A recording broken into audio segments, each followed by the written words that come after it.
ever to be in the position to provide, not to be forced by a court of law, who was not present when the sensual part of this affair was going on.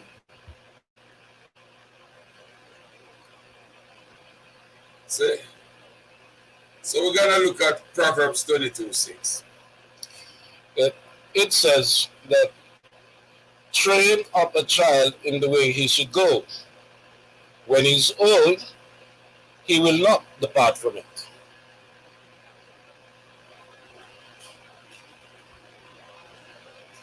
Oh. Okay. Train up a child. Yes. Teach him. Yes. So what it means by when he's old, he'll not depart from it? I call myself an example of that. What it means by when he's old, he'll not depart from it?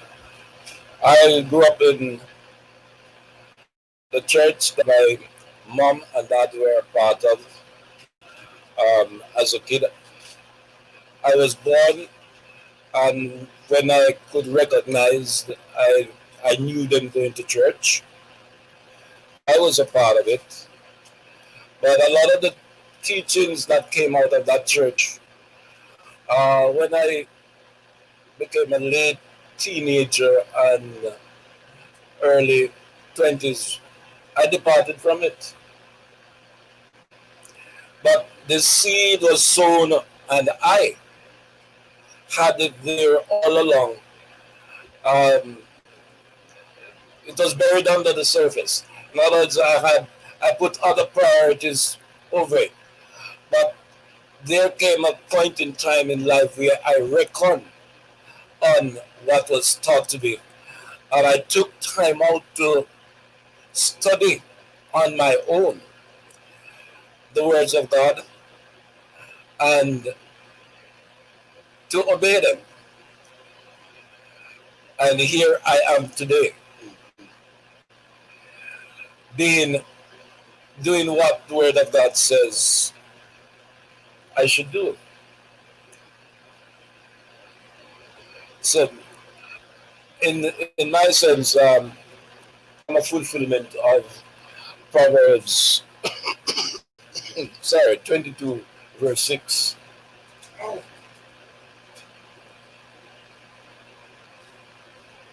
Train them up in the way they give them that basic tree at the beginning, and later in the day, they'll find their way into doing the will of God. And the word of God is always true.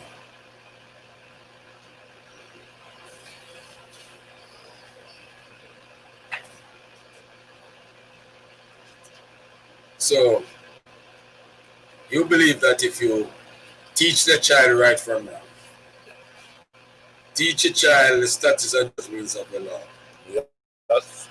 the child will not depart from the truth? No. There's a possibility that they might go astray, but in the long run, they are likely to return to what was taught to them. Maybe not necessarily in the exact form that it is, but they return to the truth of God. Give me some example, some pointers that you can use to show you know. Okay. Training up a child in the way it should go. My suggestion is that you expose that child in the home to begin with the truths of God, taken from His Word, the Bible. You teach him the commandments of God and help him to understand how they should be kept and how he should pattern or she should pattern his or her life off them in order to be in the right with their creator. And having done that, remind them that this is the standard by which they should live throughout their days. Having done that, you should also lead by example as the one who is the teacher, and as the word of God says, the father has that responsibility.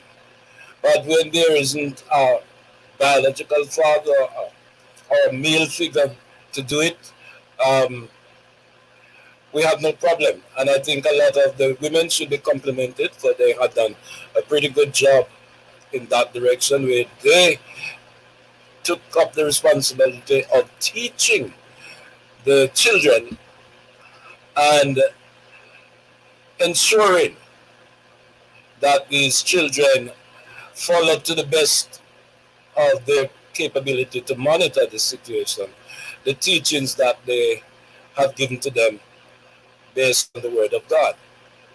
And having done that, our world is seeing the benefit of that training today, and we congratulate those who have done it, and we encourage those who have not done that thus far.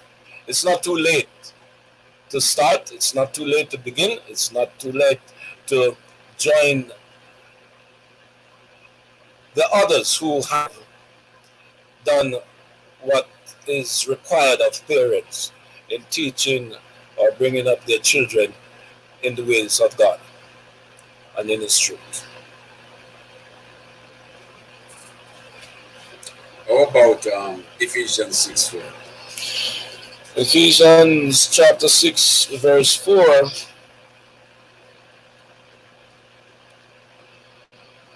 says,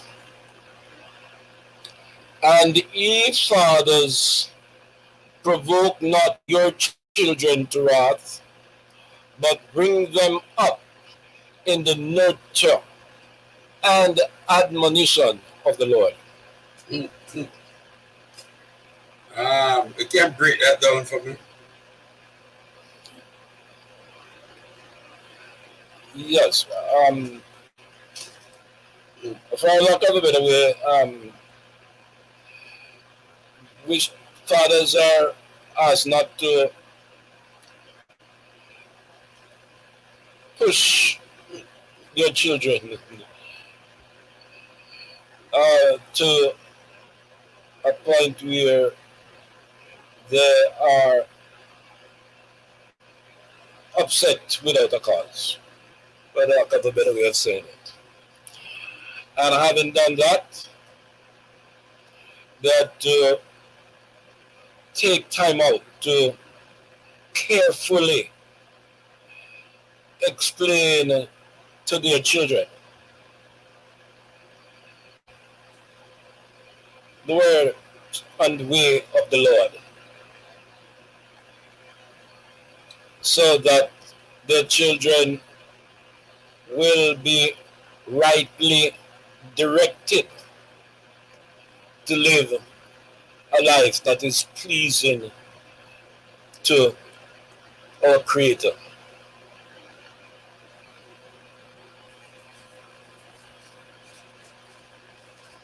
That is how I would. So when it's father, provoke not your children.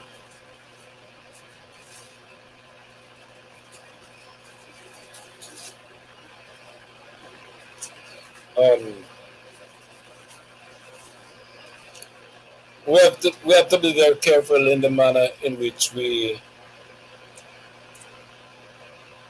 handle it, we direct, and how we charge and grow these children. So how can a father provoke their children to wrath or their child to wrath? It's kind of difficult for me to Um, I don't know that any of my children can say that I did that. I'm not too certain at this point what I had draw from as experience of provoking children to rant. Um, but I'm certain it is teaching them to do things in a manner that is not scriptural, is not the way God requires us to live, and that is that which I'm certain of as it relates to. So when a father, as in having a sexual relationship with his daughter, a granddaughter, is that provoking them to wrath? Could it be? Incest, incest is something that boggles my mind. I don't understand how a man can bring himself to that kind of behavior. But yes, it could bring about wrath in the even child.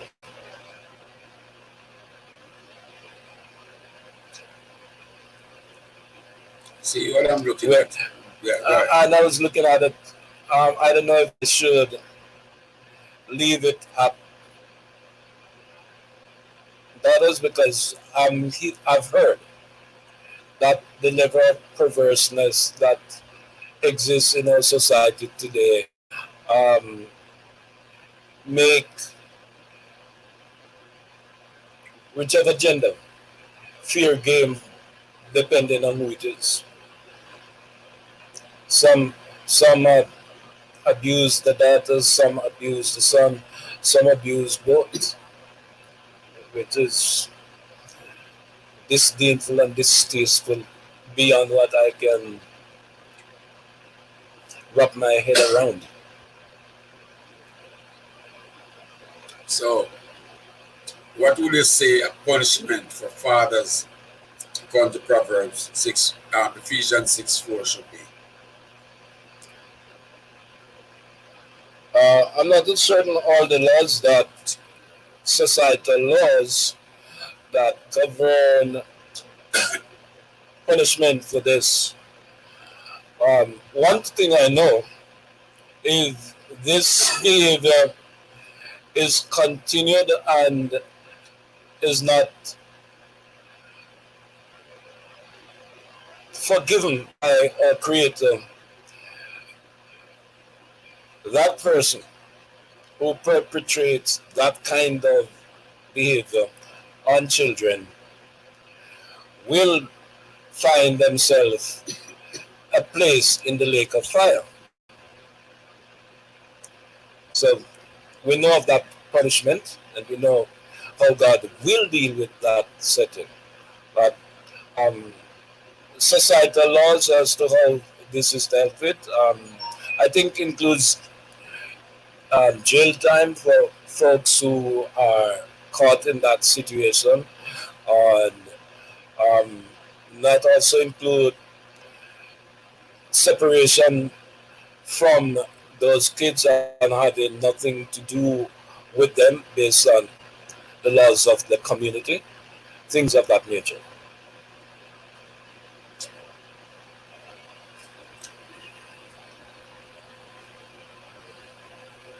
Deuteronomy 6:6 to 9. What does that say?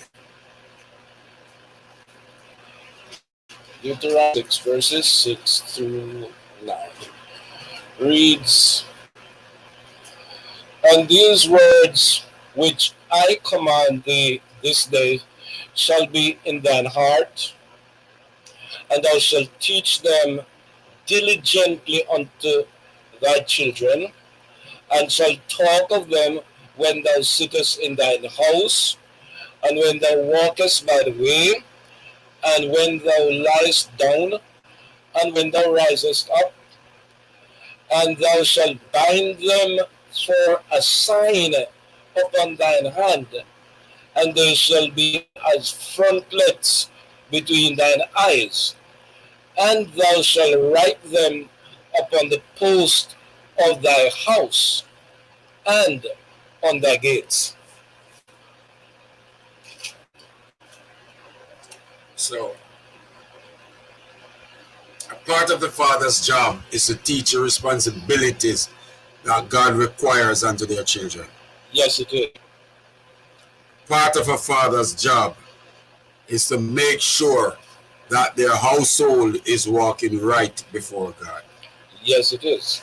What about when they both parents worships at the same place and one started to act contrary? Who's to be blamed? Each person needs to take responsibility for their own action.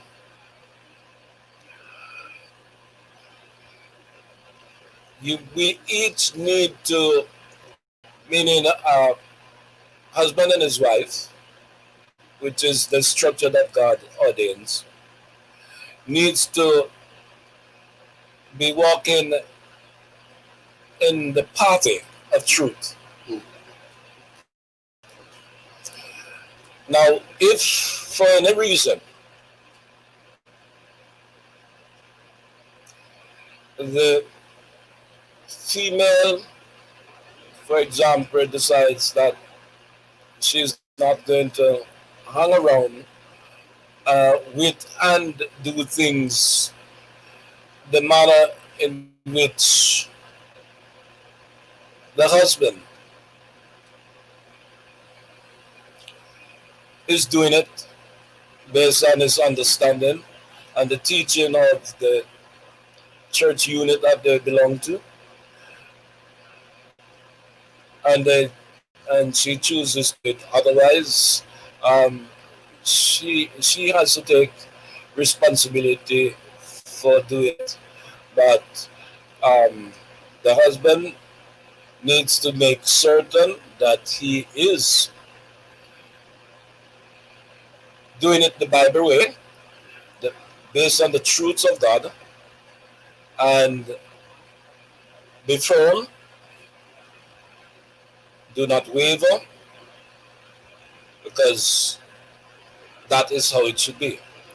The husband is the representative of God in the household. He's responsible to God for his family unit, and he needs to be in tune and in touch with his creator, so that the standards that are laid down for his household are godly standards, rightly interpreted or rightly divided and set up for the remainder of the family to follow or live by.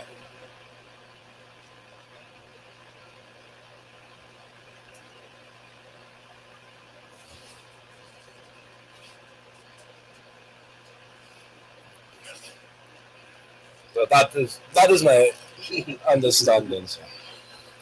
You see, we're in a very tedious time in society. Yeah. I see children on the streets demonstrating. And I'm wondering, where are the fathers? And the reasoning being given, they should know their history and they should know. That's a child. A child has no business out there. Okay? The responsibility is to teach your child what the Word of God says. I know there are many fathers out there who are not believers.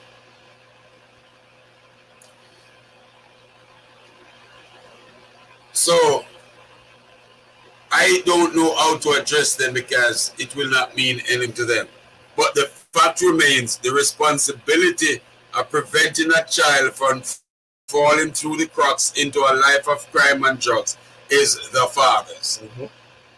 It's not the mothers. The mothers have nothing to do with that.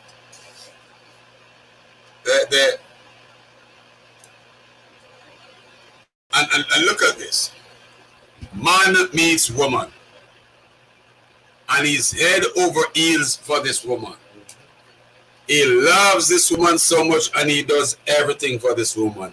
And the minute she says, I'm pregnant, it's not mine. You've been sleeping around. Mm-hmm. Yep. Too much of that. And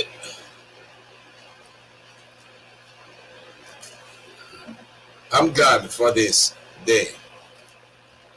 Wearing mothers. Yes, sir. Mothers will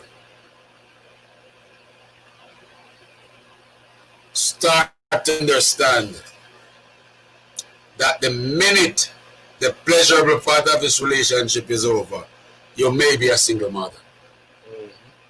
And that's another thing I can't fathom. Why are there so many single mothers? Where are the fathers? Where are the donors? Oh, yes. There are some fathers out there who are real. Mm-hmm. Fathers who is at home putting in their 50% and more. Fathers that have a father-child relationship. That's the other thing. You can't have a BFF for relationship with your child. Mm-mm. There must be a line. There must be a limit. There must be something to indicate you can't pass here. Now, Deuteronomy 6:6-9. It outlines what a believer is supposed to do. So you can't say I don't have the Christ. Pick out so many situations. So while you're engaged in that, you can. Oh, yes. A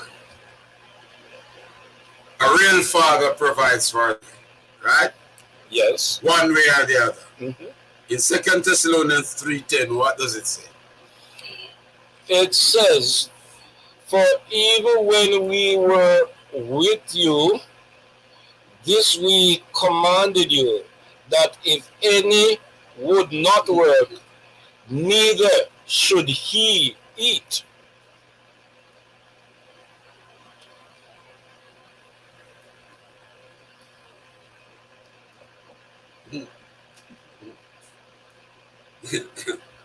So, if I refuse to work, my wife is not to give me any food? Right, that's what the Bible said. In 2 Thessalonians 3 verse 10. If I refuse to, work is available. Mm-hmm. I am able-bodied. Yep. And I refuse to work. I'm not to expect any food. He's not required to do it. The word of God says so. 1 Timothy 5:8. I believe Paul had better to say. Yeah. Okay, I think Paul just wrote that one, so I doubt it if he's going to find something different to say. But let me see what 1 Timothy 5 verse 10. Sorry, 1 Timothy 5 verse 8 is saying.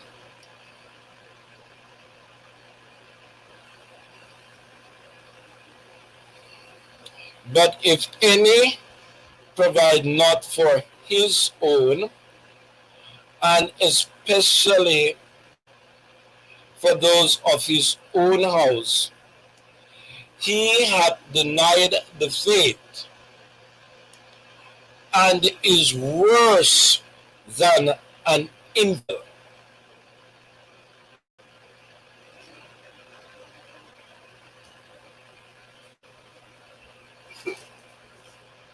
An infidel, yes, is one who is not a Christian or one who opposes Christianity. One who has no obligation or acknowledges one that is not their own. So infidel, in other words, is basically a nobody. Mm-hmm. Then you ask the question, why would a woman get involved with a person like that? Desperate situations calls up desperate times.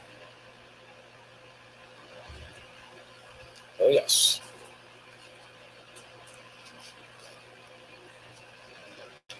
Oh, yes. Now,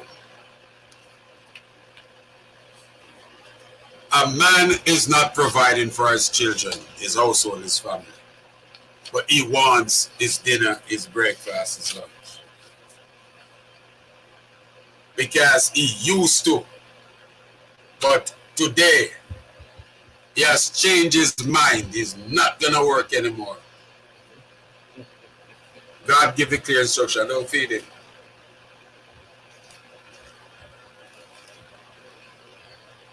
Amen.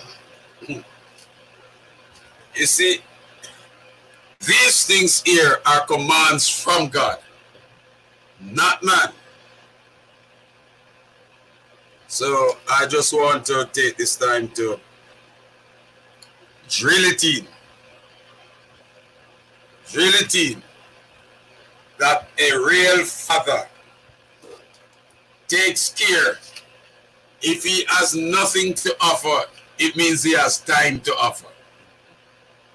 Okay? Time to offer. Be a horse, let the children ride you. Be a ladder, let them climb on you. Okay? Because if you don't do it, they are gonna grow up believing they need to lean to someone else for the support.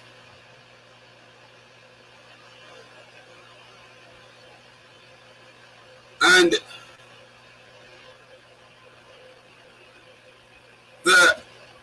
going back to the biological father, why would a man sweet talk a woman into bed, and when she tells him she's pregnant, he's gone?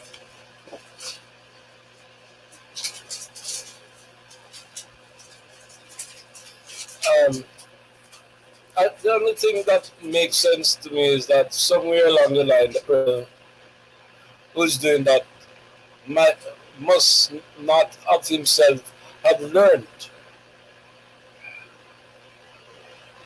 from his father.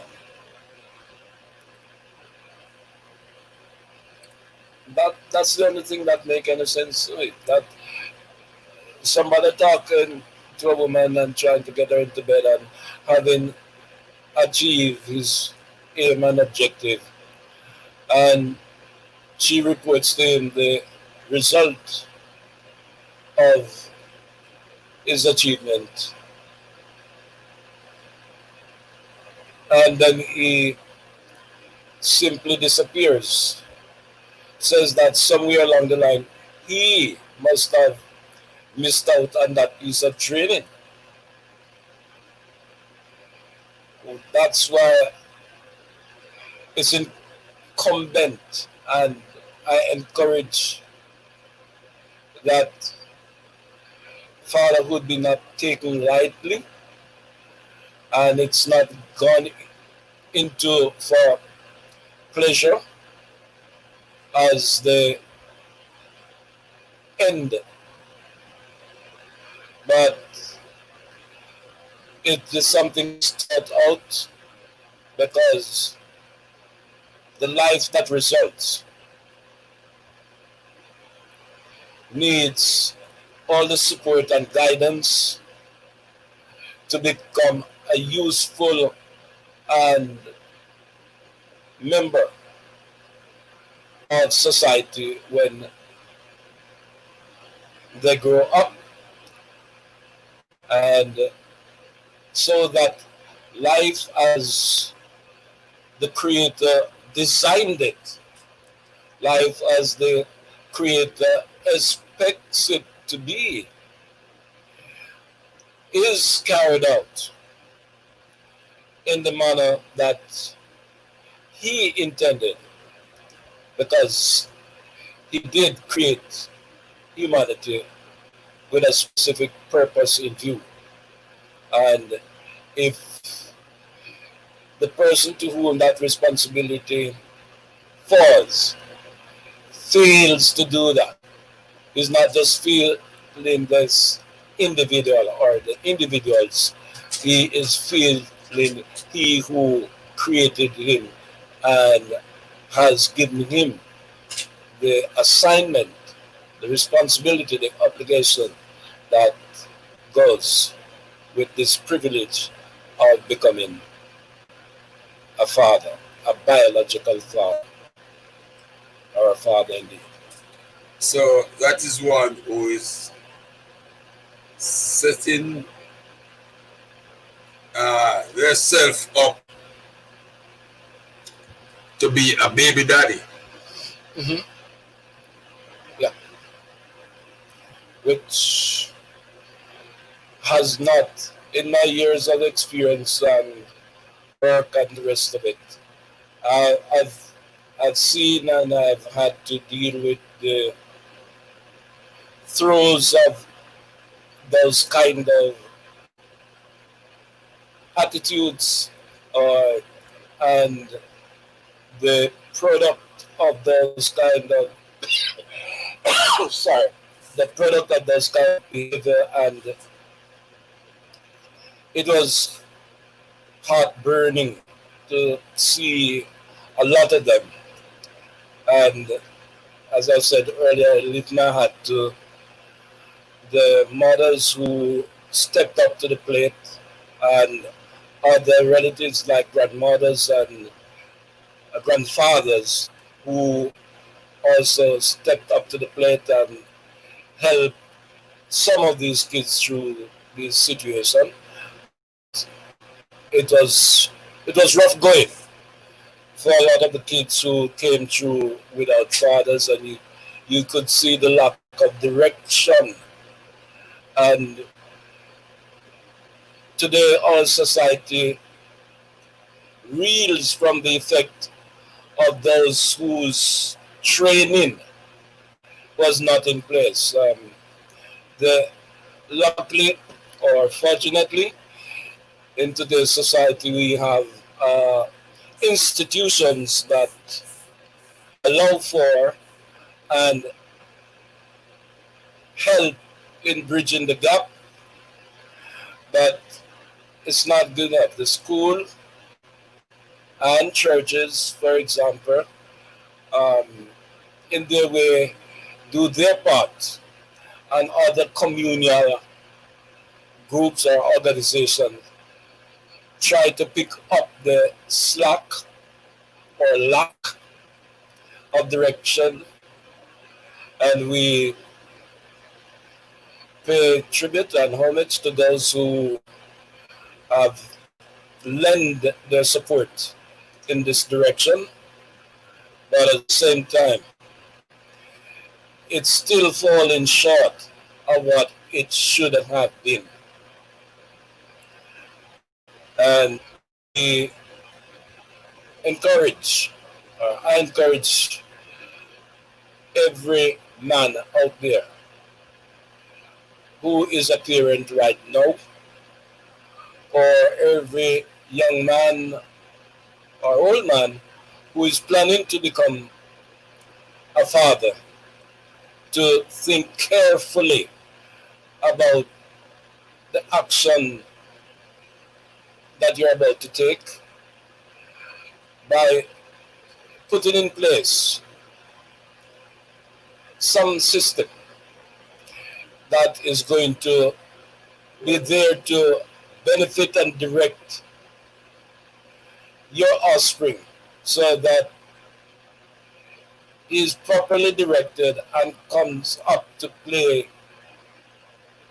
his role, a responsible, or her role, a responsible role in the society to which you are planning to bring that human life. Well, what I've been experiencing here today is uh,